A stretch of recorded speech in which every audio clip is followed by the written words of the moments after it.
하나님 말씀 함께 받도록 하겠습니다. 오늘 말씀은 시편 22편입니다.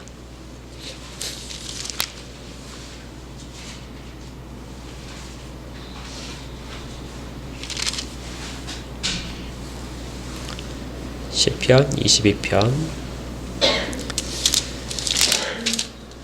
31절까지로 되어 있는데요. 그 중에 우리가 일부만 읽도록 하겠습니다. 1절부터 11절까지를 우리 교대로 읽겠습니다. 제가 먼저 1절을 읽겠습니다. 내 하나님이여 내 하나님이여 어찌 나를 버리셨나이까. 어찌 나를 멀리하여 돕지 아니하시오며 내 신음소리를 듣지 아니하시나이까.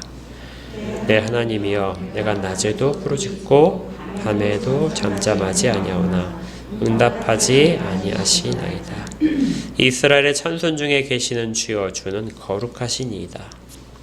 우리 조상들이 주께 의뢰하고 의뢰하였으므로 그들을 건지셨나이다. 그들이 주께 부르짖어 구원을 얻고 주께 의뢰하여 수치를 당하지 아니하였나이다. 나는 벌레요 사람이 아니라 사람의 비방거리요 백성의 조롱거리니이다. 나를 보는 자는 다 나를 비웃으며 입술을 삐죽거리고 머리를 흔들며 말하되 그가 여호와께 의탁하니 구원하실걸. 그를 기뻐하시니 건지실걸 하나이다. 오직 주께서 나를 모태에서 나오게 하시고 내 어머니의 젖을 먹되 의지하게 하셨나이다. 내가 날 때부터 주께 맡긴 바 되었고 모태에서 나올 때부터 주는 나의 하나님이 되셨나이다. 같이 읽겠습니다. 나를 멀리하지 마옵소서. 환난이 가까우나 도울 자 없나이다. 아멘.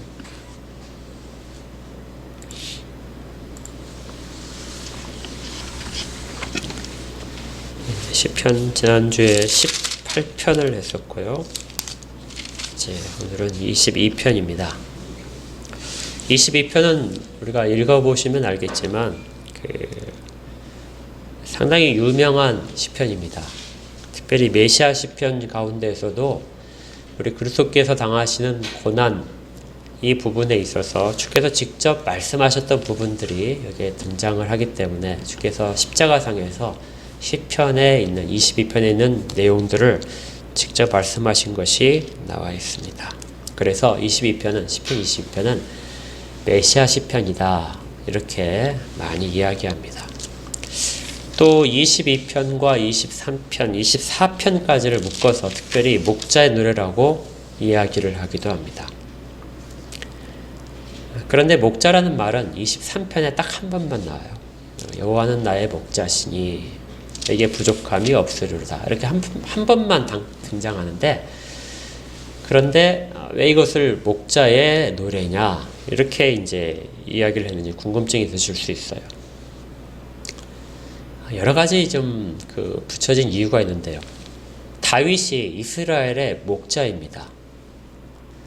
그래서 이스라엘의 목자로서 지금 부르는 노래다 이렇게 해석을 하기도 하고요.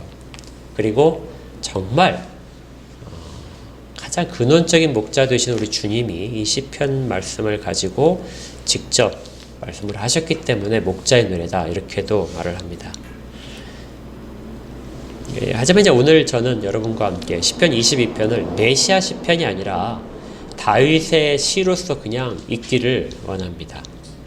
그렇게 읽으면서 다윗이 정말 어떤 심정으로 이 시편 22편을 말했는지를 먼저 말하고 그리고 이제 다음번에 기회가 있다면 시편 22편을 메시아 시편으로서 다시 읽으려고 합니다. 그러면 이제 시편 22편은 목자의 노래가 아니라 무엇가 되냐면요. 양의 노래가 됩니다. 물론 여기에 다윗이 자기를 양으로 표현하는 것들이 나오고 양이란 말은 절대 나오지 않아요. 그렇지만 중간중간에 양이 아니면 말하지 못하는 그런 부분들을 말하게 되는 것이죠. 그리고 다윗은 자기를 양으로 그렇게 표현을 하고 그 양이 자기가 되기 때문에 다윗의 하나님은 다윗의 목자가 되시는 그래서 목자와 양의 관계를 우리 시편 22편에서 이제 좀 깊이 살펴볼 것입니다. 하나님이 목자가 되신다. 이 내용은 사실은 성경에서 아주 중요한 내용인데요. 하나님이 목자가 되시면 하나님의 백성들, 하나님이 선택하신 자들은 다 양이 되는 것이죠. 그래서 양과의 목자의 관계는 성경에서 구약부터 계시록까지 중요한 내용을 담고 있는 그런 관계입니다. 제가 쭉 찾아봤어요. 하나님이 우리들의 목자가 되신다, 이렇게 하는 내용이 언제 나오는가 이렇게 봤더니 창세기에서 야곱이 유언을 할 때 그때 처음으로 여호와께서 나의 목자가 되신다, 우리의 목자가 되신다는 언급이 있습니다. 요셉을 축복할 때 그 부분이 나오는데요. 창세기 49장에 요셉의 활은 도리어 굳세며 그의 팔은 힘이 있으니 이는 야곱의 전능자 이스라엘의 반석인 목자의 손을 힘입음이라. 여기에서 처음으로 야곱이 하나님을 목자다 이렇게 표현을 했습니다. 그런데 이 목자라는 개념이 그 이후로 잘 나타나지 않아요. 하나님이 우리의 목자다 하는 개념이 나타나지 않다가 가장 본격적으로 나타나는 것이 다윗의 이불을 통해서입니다. 하나님이 목자로서 이스라엘을 쭉 인도를 하셨는데 이것을 본격적으로 언급한 것은 다윗이라는 것이죠. 그래서 다윗은 하나님이 우리의 목자시다 하고 아주 본격적으로 이야기를 하게 됩니다. 시편 28편에 보면은 이렇게 돼 있어요. 9절에 주의 백성을 구원하시며 주의 산업에 복을 주시고 또 그들의 목자가 되시어 영원토록 그들을 인도하소서. 그러니까 우리의 목자가 계속해서 되어주십시오 하고 이야기를 한 것이죠. 그리고 선지자들은 이 다윗의 이제 뒤에 나오는 선지자들은 선지서에서 예언서에서 하나님을 목자로서 그렇게 계속해서 부르게 됩니다. 하나님 스스로가 나는 너희의 목자다 이렇게 말씀을 하시게 돼요. 에스겔 34장 15절에 이렇게 되어 있습니다. 내가 친히 내 양의 목자가 되어 그것들을 누워있게 할지라 주 여호와의 말씀이니라. 하나님이 이스라엘의 목자가 되셔서 내 양들을 다 편한 곳에 눕게 만들어 주겠다. 이것이 에스겔 선지자였고요. 그 다음에 이 이후로 많은 목자의 개념이 나오다가 그리스도의 탄생과 연관시켜서 예언이 되기 시작합니다.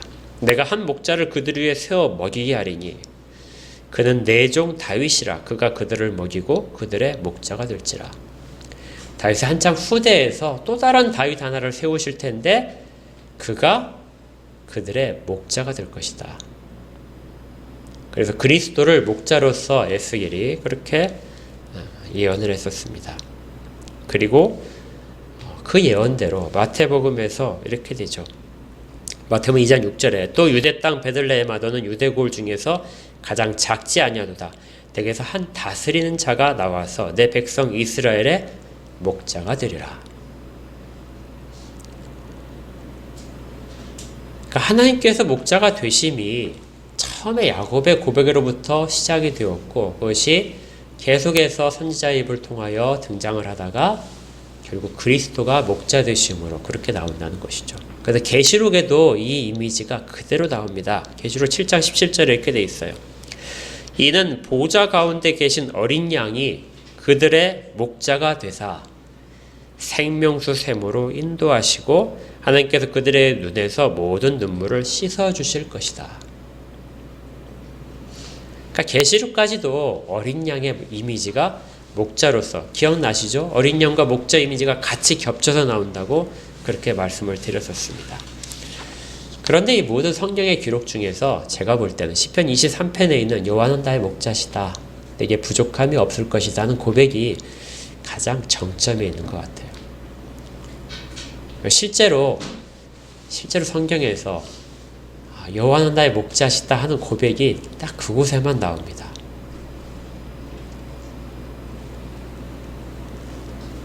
굉장히 다윗이 신학적으로도 굉장히 중요한 역할을 합니다. 우리 지난주에 살펴볼 때 이런 내용이 있었어요. 내가 주님을 사랑합니다 하는 고백. 하나님이 이스라엘 백성들에게 너희는 여호와를 사랑하라 이렇게 명령을 하셨고 그 위에 많은 표현들이 나타났지만 성경적으로 볼 때는 내가 주님을 사랑합니다 하는 고백은 다윗의 입에서만 유일하게 나왔었다고요. 그러니까 그것을 마치 하나님께서 원하시는 뜻을 실현시키는 것처럼 다윗의 역할들이 성경에서 이어지고 있습니다. 그런데 오늘 보니까 오늘도 또 비슷해요. 오늘에 보니까 하나님은 이스라엘의 목자가 되신다 이렇게 말을 하는데 그 고백을 처음으로 이 성경에서 찾아보니까 성경에서 하는 사람이 다윗입니다. 물론 다른 사람들이 했었을지 모르겠지만 기록에 남겨져 있기로는 다윗이 시편 23편에서 여호와는 나의 목자이십니다. 이렇게 고백을 하는 것이죠. 그래서 다윗을 통하여 우리는 하나님을 훨씬 더 자세하게 그리고 어떻게 고백해야 되는지를 알게 됩니다. 다윗은 우리가 그 성경에서 지금 사무엘상과 계속해서 살펴보지만 다윗은 굉장한 용사입니다. 다윗이 약한 자로 결코 등장하지 않아요.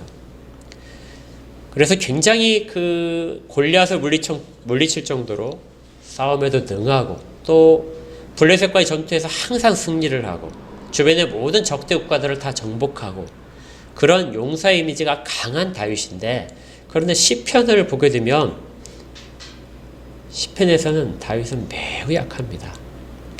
제가 그 시편 읽을 때 계속해서 읽지 않으려고 하는 그런 습관이 있어요. 왜냐면 좀 너무 짜증나요.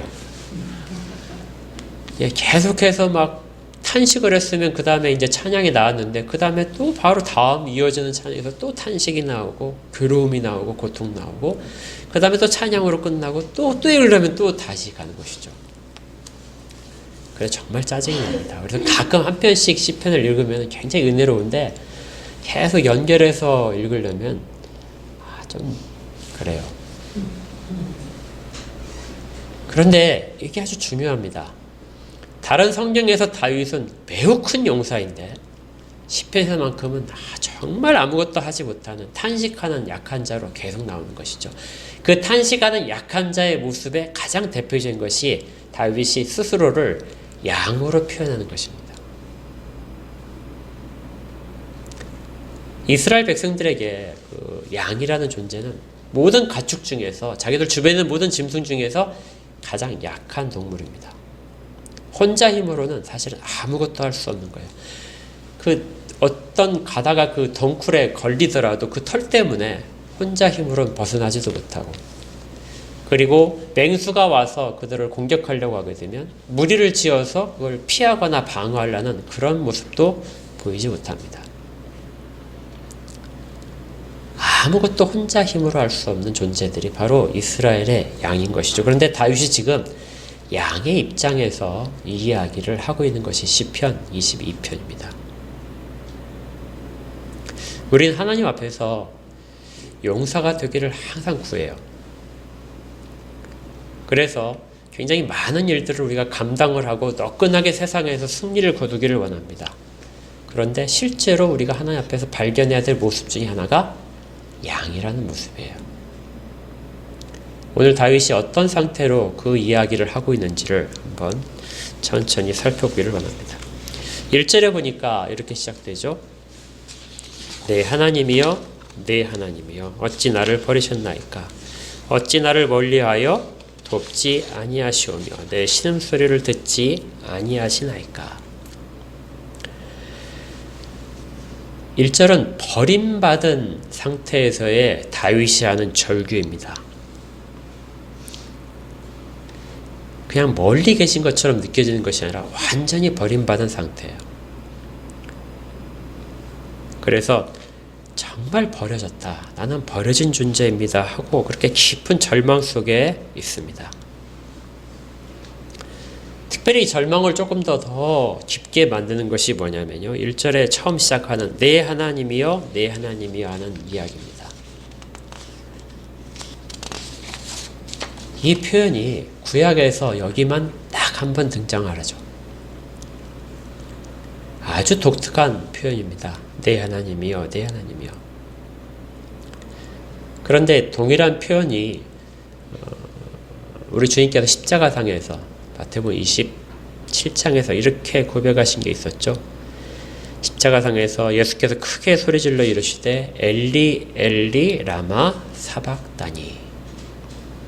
풀어하게 되면 나의 하나님 어찌하여 나를 버리셨나이까. 이 구절을 그대로 인용을 하셨어요. 성경에서 단 2군데에만 나의 하나님 이렇게 고백하고 찾는 장면이 나옵니다. 얼마나 정말 절망적인 상황이라면 하나님을 부를 때 나의 하나님 이렇게 부를까요? 우리가 기도할 때 주여 하고 부르죠. 그런데 그렇게 부르던 그 고백하고도 이 지금 시편 22편에서 나의 하나님을 2번 부르는 고백하고는 정말 차원이 다릅니다. 정말 마지막까지 간 상태에서 하나님을 찾는 고백이 바로 여기에 있는 것이죠. 정말 버림받은 자의 모습. 그리고 2절에서 이걸 더 좀 강화시키기 위해서 한 번 더 부릅니다. 내 하나님이여. 그리고 내가 낮에도 부르짖고 밤에도 잠잠하지 아니하였나이다. 그런데 응답하지 않으셨습니다. 우리 지난주에 하나님 앞에서 응답을 받는 것을 위해서 다윗이 했던 것이 내가 주께 아뢰고 또 부르짖나이다. 이렇게 부르짖기를 하나님께서 원하신다 하셨었죠. 그런데 그렇게 했어요. 그런데 했는데 지금 하나님은 아무 응답이 없으십니다. 그러니까 얼마나 절망적인지 알겠죠. 하나님 앞에서 내가 선한 행동을 다 했습니다. 하나님의 말씀을 지키고 말씀을 지키면서 하나님 앞에 모든 것들을 다 바쳤습니다.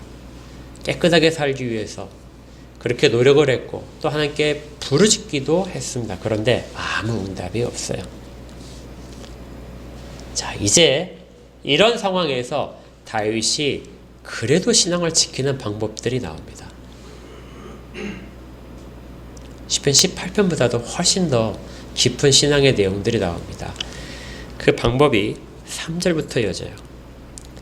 이스라엘의 찬송 중에 계시는 주여 주는 거룩하십니다. 우리 조상들이 주께 의뢰하고 의뢰하였으므로 그들을 건지셨나이다. 그들이 주께 부르짖어 구원을 얻고 주께 의뢰하여 수치를 당하지 아니하였나이다. 다윗이 지금 자기의 그 상태 속에서 무엇을 기억해내냐면요. 우리 조상들, 이스라엘을 하나님이 이끄셨습니다. 그들이 힘들 때 주께 의뢰하게 되면 주께서 그들을 건지셨습니다. 주께서 내 조상들이 하나님께 부르짖으면은 하나님께서 응답하셔서 수치를 면하게 하셨습니다. 그러니까 이전에 내 조상들에게 하신 그 하나님을 지금 다윗이 찾고 있는 거예요. 자기는 지금 아무 데서도 하나님의 도움을 응답을 받을 수 없는데 하나님이 이전에 우리 조상들에게 그렇게 하셨던 내용들을 지금 다윗이 다시 기억을 합니다. 하나님은 이스라엘의 찬송이셨습니다. 이스라엘이 그 가운데 힘든 상황이 있었는데 그때마다 부르짖고 하나님을 찾을 때 하나님은 그들 가운데 해결이 되시고 보호자가 되셨습니다. 그래서 지금 나도 그렇게 하나님으로부터 보호하심을 받을 것을 믿습니다. 이런 고백이 숨어 있는 거예요. 하나님은 아무 일도 하시지 않은 분이 아니라 이전에 많은 일들을 하신 분입니다.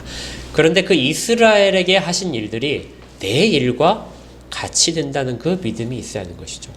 우리가 성경의 말씀을 보면서 그리고 어떤 사람들의 간증 이야기를 들으면서 그 간증의 이야기가 내 이야기가 될 수 있다는 확신이 있어야 됩니다.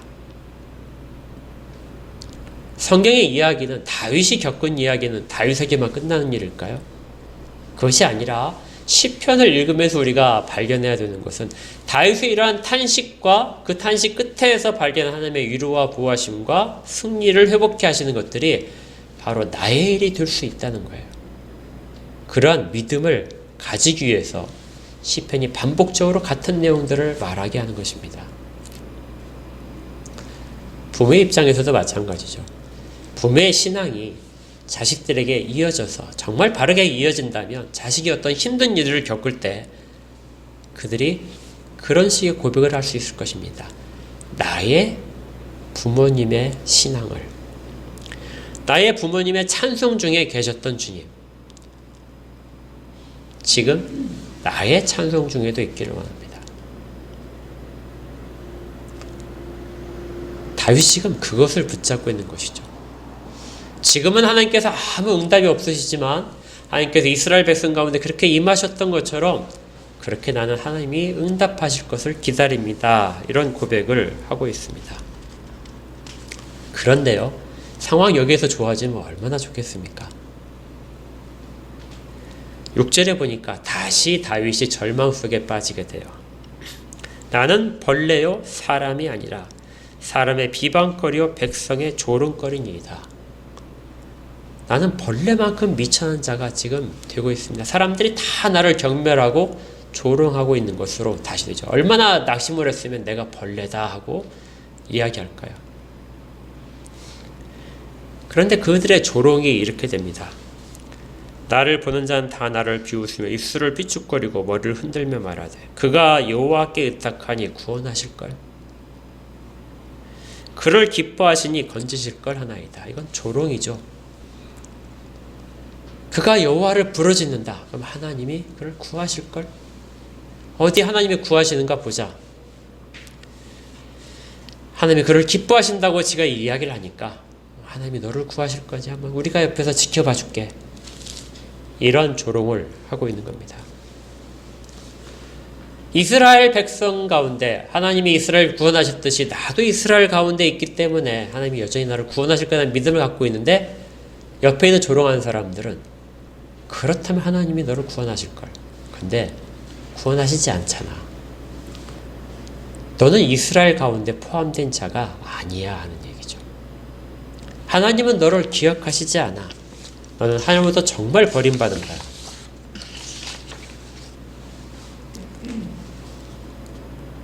자, 이 상태가 되게 되면 어디에서 위로를 찾고 어디에서 근거를 찾을 수 있을까요? 그런데 이때 다윗의 입에서 정말 중요한, 성경에서 정말 중요한 고백이 이어집니다. 9절인데요. 오직 주께서 나를 모태에서 나오게 하시고 내 어머니의 젖을 먹을 때 의지하게 하셨나이다. 내가 날 때부터 주께 맡긴 바 되었고 모태에서 나올 때부터 주는 나의 하나님이 되셨나이다. 다윗이 지금까지 이야기를 했던 것들은 다 어떤 내용이냐면요. 그가 무엇인가를 깨닫고 하나님의 말씀을 깨닫고 약속을 배운 다음에 조상들의 일에 대해서 배운 다음에 그것에 의지해서 하나님을 찾고 그 가운데 신앙의 근거를 찾는 것이었습니다.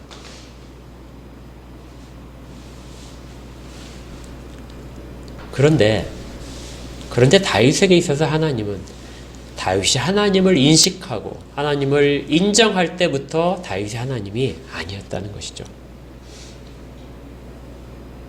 하나님은 다윗이 날 때부터 모태에서부터 다윗의 하나님이셨습니다. 이 부분이 다윗의 어떤 경험 가운데서 나온 것인 것 같아요. 다윗은 양을 치는 자였습니다.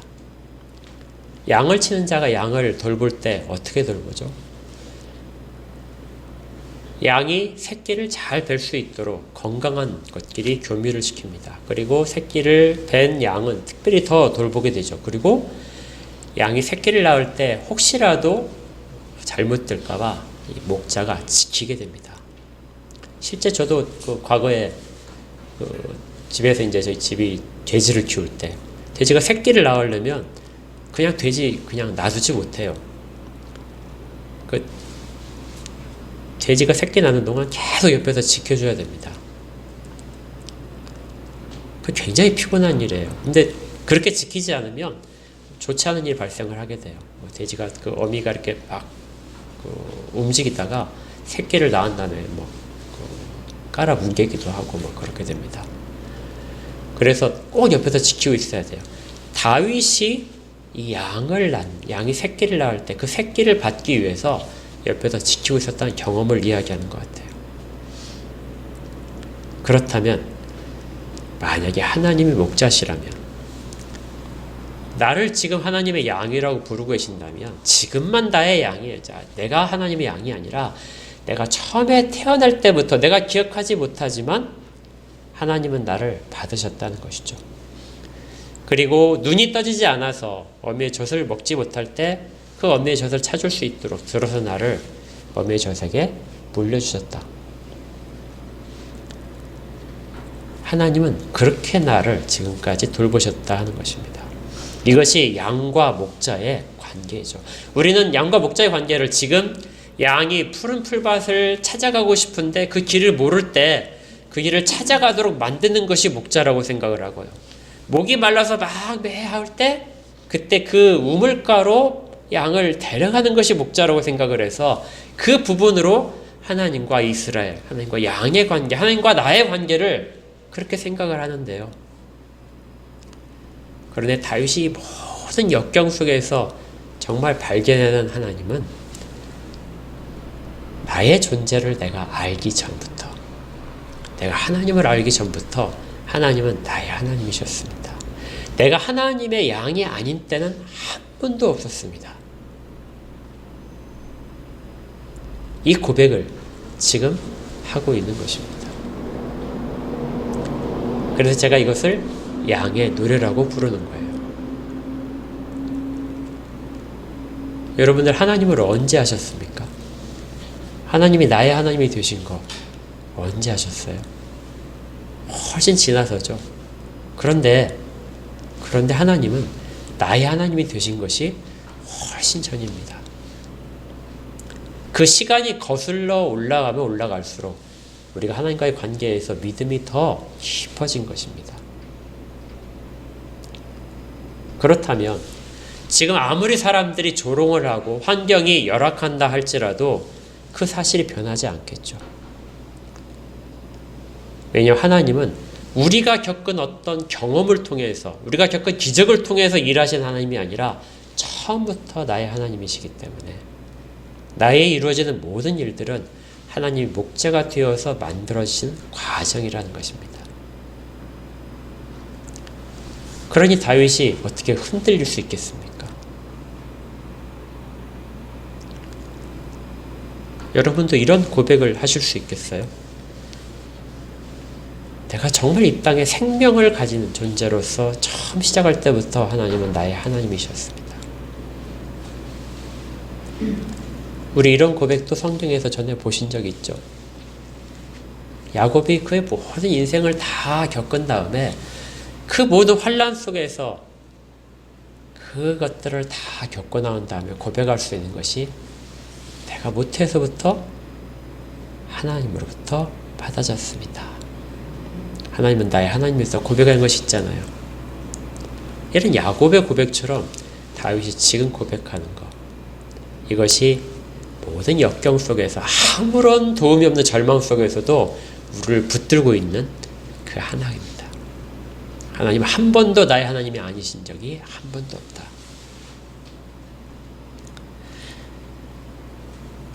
역시 신약에서는 바울이 이 고백을 똑같이 합니다. 그런데요, 이렇게 해서 다윗의 모든 환경이 그러면 그렇게 믿음을 가지니까, 그렇게 고백을 하니까 끝나냐? 그것이 아닙니다. 그 이후에 쭉 이어지는 내용들은 더 육체적인 절망 상태가 길어지는 거예요. 11절부터 쭉 나오고 12절에 많은 황소들이 나를 에워싸며 바산의 힘쓴 소들이 나를 둘러싸이다. 역시 양의 이미지를 가지고 다윗이 자기를 말하고요. 그 양이 얼마나 연약한지 주변에 같은 그 가축인 짐승들이, 황소들이 있는데 황소들이 워낙 거세다고 합니다. 팔레스타인에 있는 황소들이 거세기 때문에 이들이 막 달리게 되면 그 앞에 있는 양들은 다 찢긴다는 거예요. 사자만이 무려운 존재가 아니라 황소조차도 양은 그 앞에서 정말 무기력한 존재들이란 것입니다. 그래서 이런 힘센 소들이 나를 둘러쌌습니다.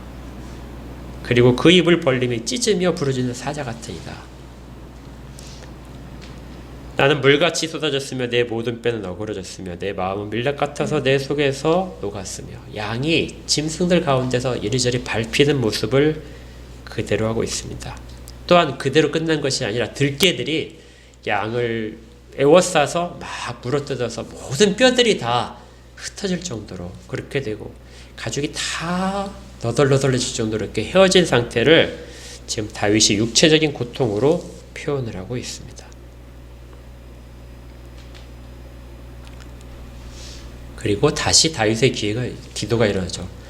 여호와여, 쌀을 사자의 입에서 구원하소서. 주께서 내게 응답하시고 들소의 뿔에서 구원하셨나이다. 21절까지 쭉 이어지다가 갑자기 극적인 변화가 생깁니다.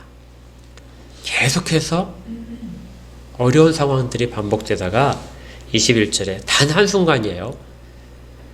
나를 사자의 입에서 구하소서 이렇게 말을 했더니 그 이후에 갑자기 주께서 내게 응답하시고 들소의 뿔에서 구원하셨나이다.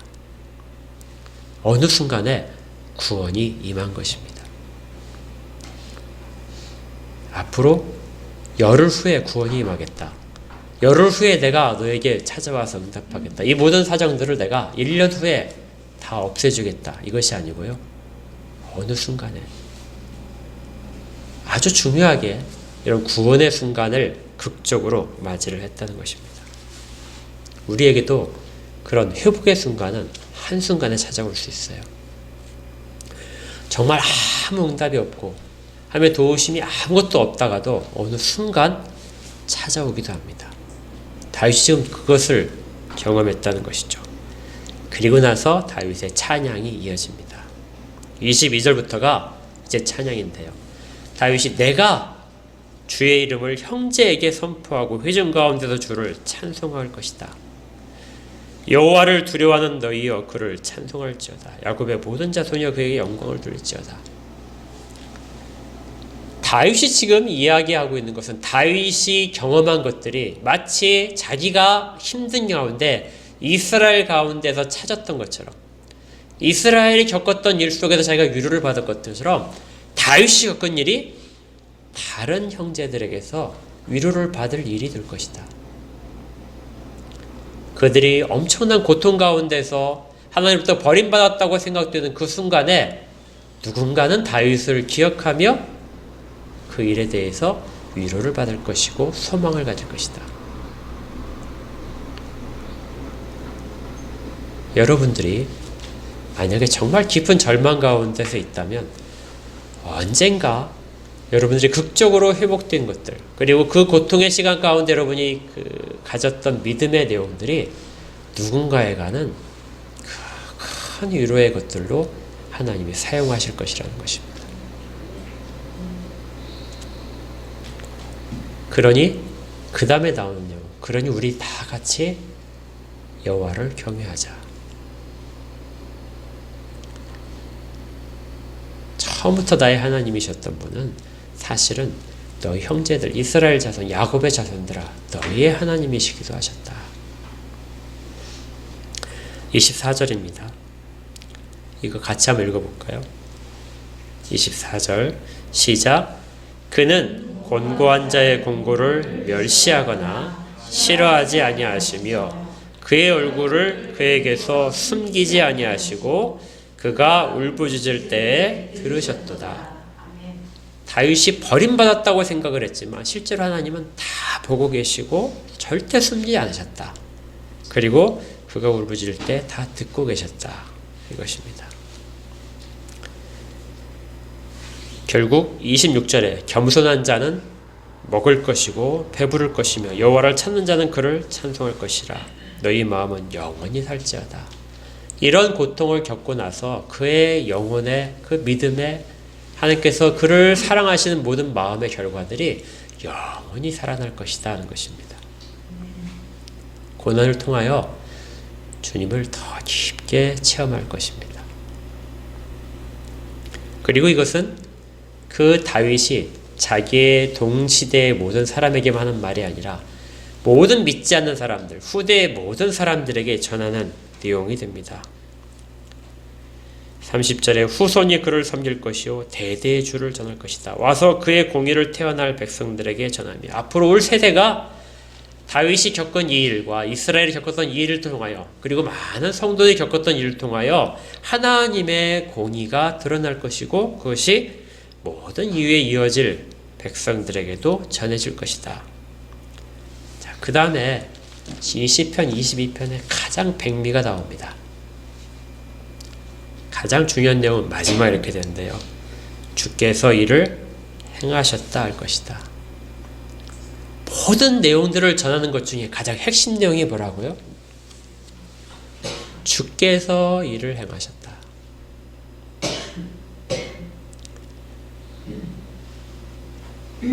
다윗이 정말 힘든 일을 겪어나기 위해서 얼마나 애를 썼는지, 그리고 이스라엘 백성들이 하나님의 언약 백성으로 살아가기 위해서 얼마나 많은 전쟁을 치르고 애썼는지, 삶에서 얼마나 고통 가운데서 하나님의 백성으로 사는 것이 힘든 것인지, 대적들 가운데 사는 것이 얼마나 어려운 일인지를 다 겪어내고 나서 고백하는 내용이 뭐라고요? 주께서 이를 행하셨다. 다 주님께서 하신 것입니다. 이게 다윗의 고백이었던 거죠. 다윗의 인생의 마지막에 하는 것은 그 많은 사람들이 다윗의 이름을 칭송하고 그렇게 위대한 영웅과 왕과 임금으로 이야기하지만 다윗의 고백은 주께서 다 하셨습니다. 이유는 그가 양이기 때문에, 끝까지 양이기 때문에 이 고백을 할 수 있는 것입니다. 양은 아무것도 할 수 없는 존재입니다. 그래서 목자가 하신다. 양이 열심히 목자를 불렀다 할지라도 그것도 목자가 하신다. 우리가 주님 앞에 서야 되는 모습이 이런 것입니다. 현실에서 최선을 다하고 인내하고 고통 가운데서 견디지만 그걸 통해서 우리는 하나님이 나의 하나님이란 것들을 점점 깊이 알게 되고, 그리고 지금 내가 겪어야 되는 어떤 일들을 통하여만이 그분이 나의 하나님이 아니라 내가 하나님을 인정하지 못했을 때에도 그분은 나 여전히 하나님이셨다는 것을 깨닫게 되고, 그리고 더 마지막으로는 나의 인생의 모든 것들이 다 주께서 하신 일들입니다. 이걸 고백하는 것, 이것이 다윗이 지금 이야기하는 양의 노래입니다. 우리도 이렇게 되었으면 좋겠습니다. 정말 하나님이 나의 하나님이시다. 성경에 기록된 하나님이 나의 하나님이시고, 내가 하나님을 알기 전부터 하나님은 나의 하나님이셨다는 것, 나의 모든 것들을 다 듣고 계시고 나로부터 숨으신 적이 한 번도 없으시다는 것, 그리고 하나님이 끝까지 그렇게 하실 거라는 것, 그걸 깊이 경험하고 또 우리 후대에도 그렇게 전하고 형제들에게도 전해야 됩니다. 하나님은 그런 하나님이십니다. 함께 기도하겠습니다. 하나님, 다윗이 정말 절망적인 상황에서 나의 하나님, 나의 하나님 그렇게 반복해서 부르던 그 고백 속에서 얼마나 하나님을 향한 애타는 그 울부짖음이 있었는지를 저희들이 압니다. 저희들의 고통이 가장 크다고 생각을 하는데요. 그 고통보다도 훨씬 더 깊은 고통 속에서도 하나님으로부터 떠날 수 없어서 여러 가지로 찾고 그렇게 찾아서 마침내 하나님이 모태에서 날 때부터 하나님이셨음을 고백했던 다윗의 믿음을 바라봅니다. 그리고 때가 되어서 어느 순간 극적으로 다 회복시켜 주신 하나님을 알게 됩니다. 저희들이 그 찬송을 지금 들으며 저희들 인생 가운데 있는 모든 것들도 그렇게 극적으로 역전될 것을 믿습니다. 그리고 저희들의 탄식 어린 입술을 통하여서 그 탄식이 변하여 하나님께 대한 깊은 찬양으로 바뀔 것을 믿습니다. 하나님께서 모든 것들을 아십니다.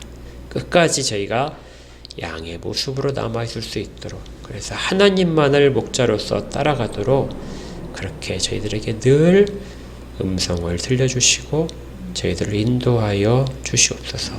예수 그리스도 이름으로 기도합니다. 아멘.